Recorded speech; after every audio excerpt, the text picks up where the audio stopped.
They laughed. Oh, how they laughed. In the bustling corridors of Ridgewood High, I was just a kid with ink-stained fingers and an overstuffed backpack full of dreams. Comic books? Really? The sneers cut deeper than any words should. I'd walk the halls with my head down, burning with shame each time a classmate tossed a belittling comment in my direction. To them, my aspirations were a joke. To me, they were my soul. That day, standing in the dim light of the bookstore's back roof, I made a decision. I would prove them wrong. I left my small town to chase the ink-stained dream. I poured my heart into my drawings, letting the pain of rejection fuel my creativity. Long nights turned into countless pages, a graphic novel that would become Elemental Realms. I faced countless rejections, my heart aching every time the door slammed in my face. But I persisted.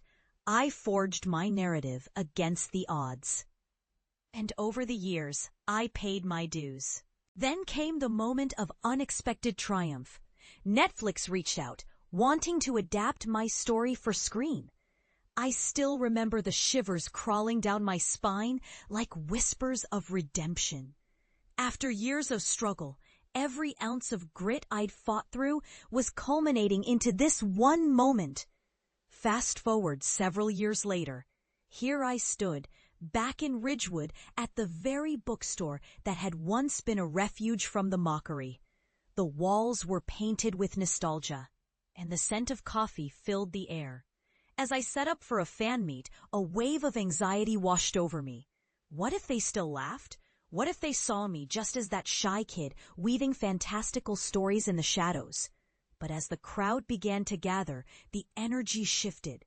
With each familiar face that approached, there was no laughter, only admiration. "I loved your comics," one fan exclaimed, eyes shining like the pages of my book. "I binge-watched the show in one weekend." Another grinned, holding a copy of Elemental Realms close to their chest. They were here for me, not to mock, but to celebrate.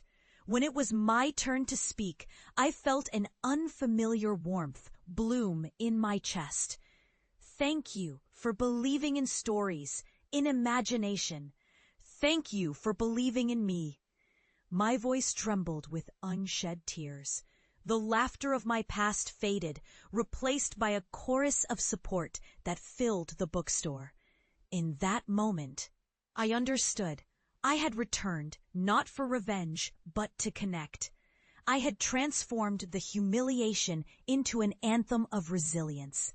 Ridgewood still echoed with laughter, but it was now mine, the laughter of triumph, of dreams realized.